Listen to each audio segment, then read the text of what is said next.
Hey, welcome everybody. Thanks for coming to the last of the Reading PD series. And so this newsletter is really going to focus on reading for content.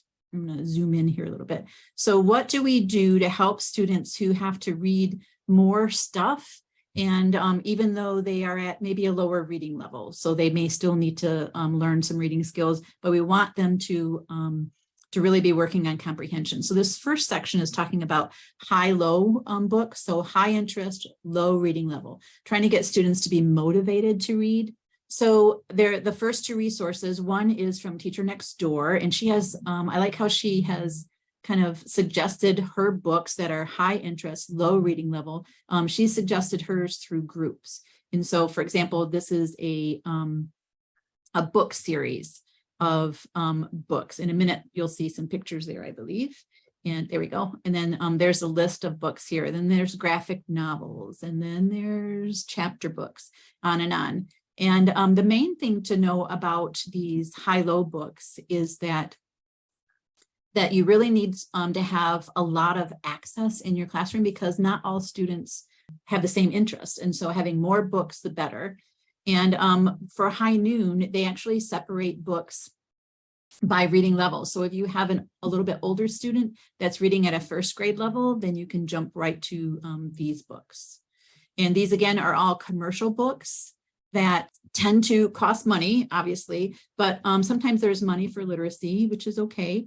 And but I'll show you in a minute a way that you might be able to access those books for free in Bookshare. So this section here talks about how that most songs, including rap songs and country songs and pop songs, that they are written at about a second or third grade reading level. So you could use that to your advantage. So when students are supposed to be reading poetry, then they could go ahead, you can easily find lyrics online. You would need to kind of think about explicit lyrics, obviously, they need to be school appropriate, but and it's a great way for older students to create their own books. Like, February and March comes up for reading month, and there's always a slew of kids, and I always want to say male students who don't want to make books and they're tired of that, or don't even want to try. But what if they could put their favorite song into a book? And so again, the reading level is lower, and it's certainly a high interest. And then I did put another resource in our sharing space, and I'm hoping that you guys have more resources too that I didn't mention here about high interest, low reading levels. This one I just added recently is Tar Heel Reader. This is a website, it's more for cognitively impaired students rather than dyslexia. So because this is for students, or the books are like under 15 pages usually. There's picture symbols in there along with the text, and then they'll read out loud also.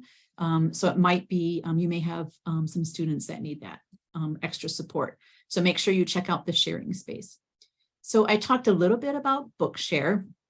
Bookshare is a place that has a ton of money thrown at it over the years.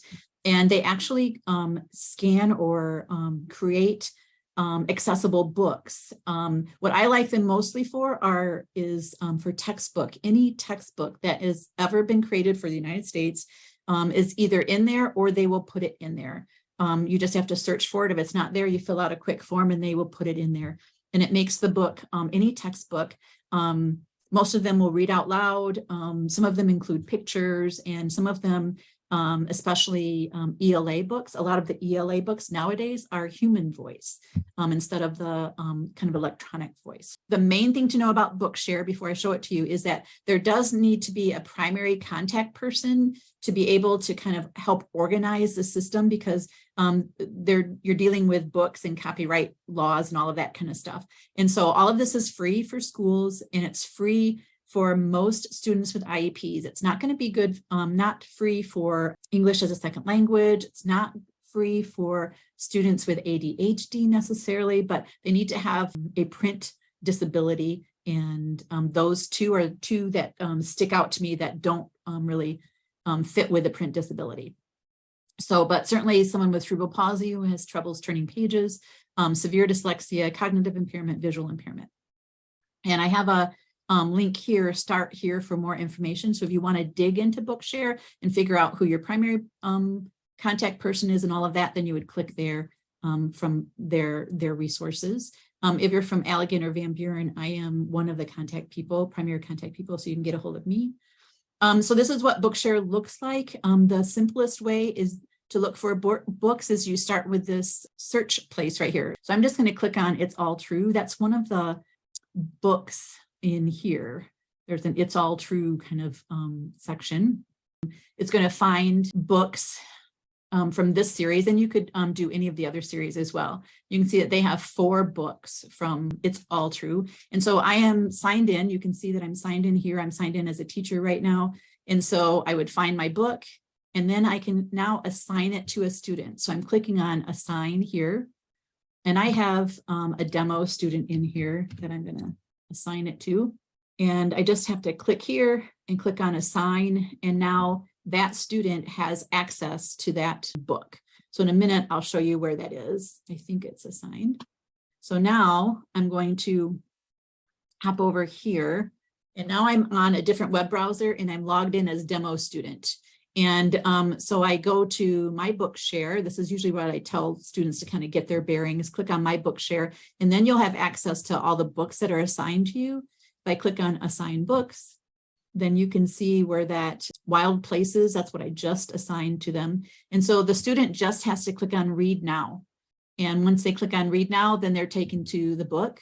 And so this is perfect for Chromebooks, and the iPads have their own app that can be done. I'm going to concentrate on Chromebooks right because most of you, that's what you have.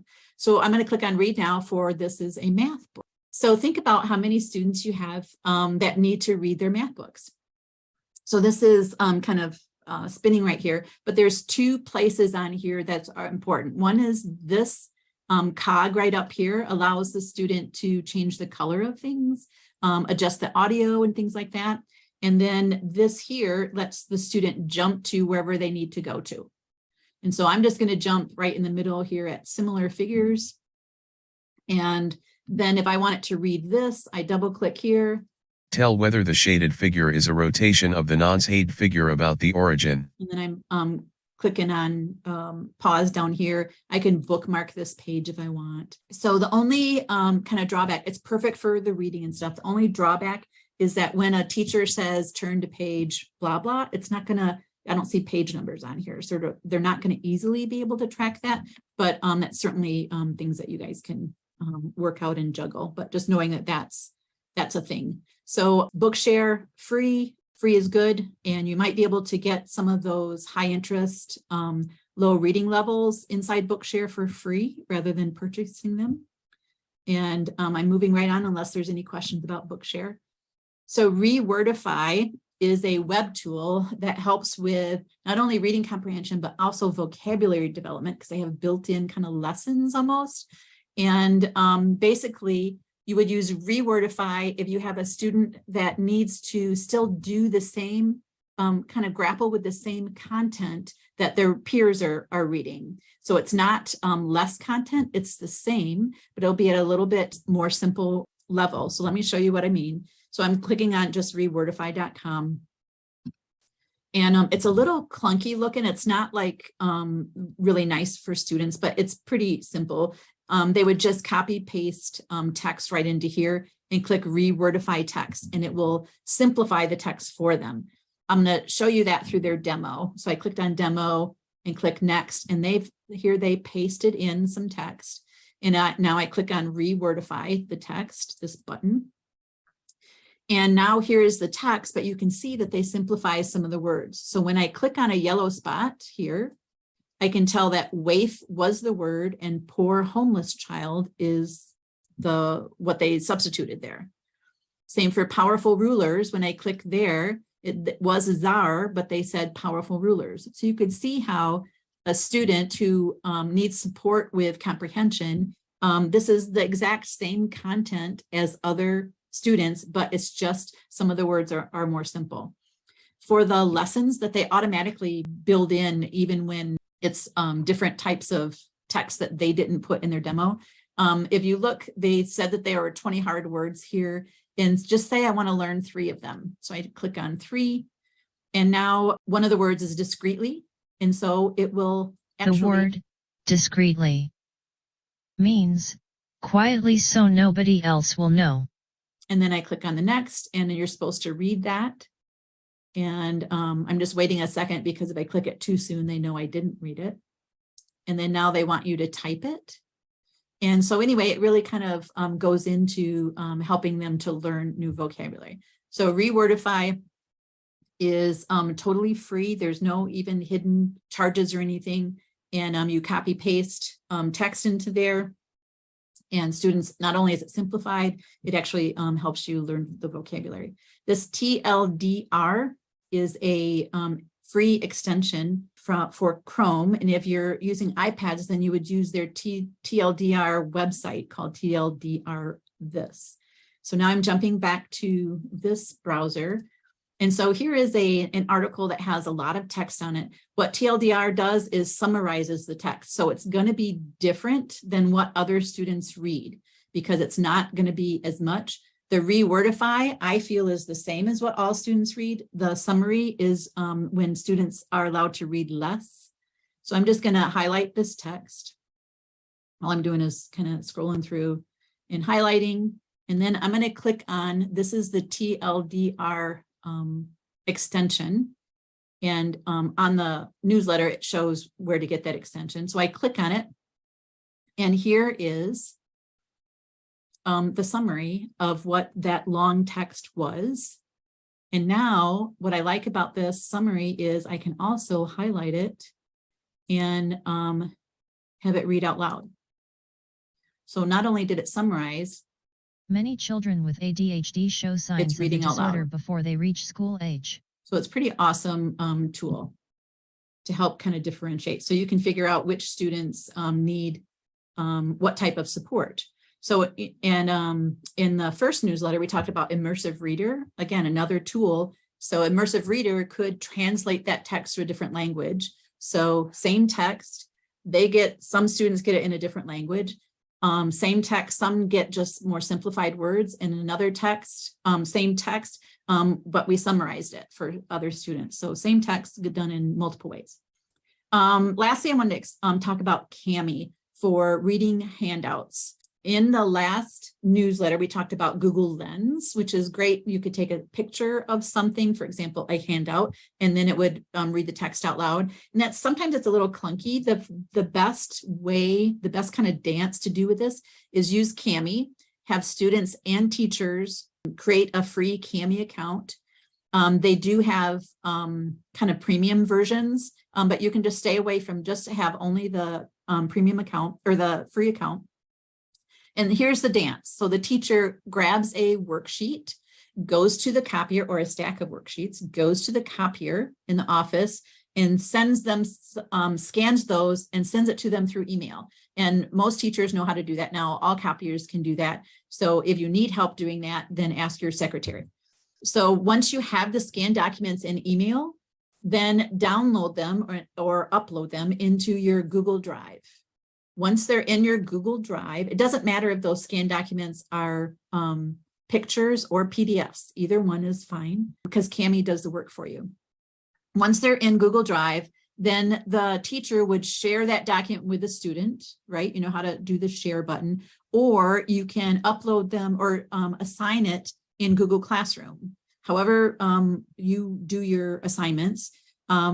Then, because the students have access to Kami, we've got those students registered, this is what it would look like to them. They would jump to this document. This is a PDF that was scanned. And this could be either open from an email or maybe it's assigned to them through Google Classroom. And then at the very top where it says open with, I click on that. And now I can open with Kami because I registered for Kami. And then it pulls this document into Kami. And if it's a picture, Kami goes ahead and scans it, just like Google Lens would do. It scans it. It does an OCR, actually, to turn everything into text. That is text. And so now the student, just say you're on a Chromebook, the student could highlight text and have the Chromebook read it to them. There is a in the newsletter, I show you some things if you're using iPads, how to use Kami with iPads. But so now here's the text, and I clicked on a text reader, and it's going to read it out loud in a minute. And one of the paid features is to read stuff out loud, but you guys don't need that, especially like even in Chromebooks. I'm going to exit this reader. If this was a Chromebook, then and you had the text reading turned on, the student would click down here. And same for it again, if they were on a Chromebook, I could use that text tool. And Ask for accommodation needs before the.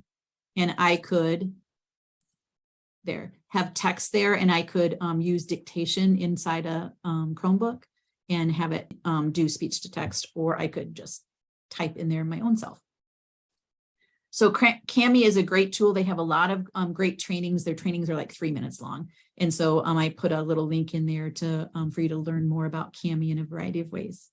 So there you go. That's our last newsletter, helping students be motivated and to be able to get content by listening, or maybe by shortening or simplifying text, just to all to help students. So that's it, people. Thanks for joining the reading series. I really appreciate it.